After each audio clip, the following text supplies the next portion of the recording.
Hello दोस्तों, देखिए हम लोग कहाँ हैं। लहरौली बाजार साड़ी कर रहे हैं। साड़ी के दुकान पे मिली है। देखिए सब्सक्राइबर। कहाँ की हो जी? हम सिमरियावा नवा का बाजार।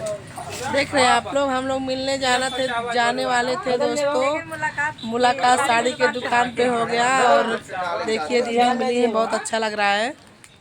तो देखिए साड़ी लेने आई है दोस्तों, कैसा लग रहा है। अगर अच्छा लग रहा है तो आप लोग कमेंट करके जरूर बताइए। ये साड़ी दीदी ले रही हैं, अभी हमारा तो पसंद नहीं हुआ, अभी देख रहे हैं दोस्तों। अभी उन लेकिन आप लोग ज़्यादा से ज़्यादा देखिएगा, शेयर करिए, सपोर्ट करिए एक दूसरे को। प्लीज़ दोस्तों आप ज़्यादा से ज़्यादा दीदी को बढ़ाइएगा। अभी देखते हैं साड़ी कैसा है। आप लोग हमारी साड़ी तो बहुत वीडियो मस्त मस्त है दोस्तों, लेकिन बहुत महंगा दे रहे हैं। दिखा रहे हैं उनको, बहुत महंगा। देख लीजिए। भैया कहाँ गए जी? अच्छा, आड़ कर रहे हैं, देख लीजिए बहुत महंगा दे रहे हैं।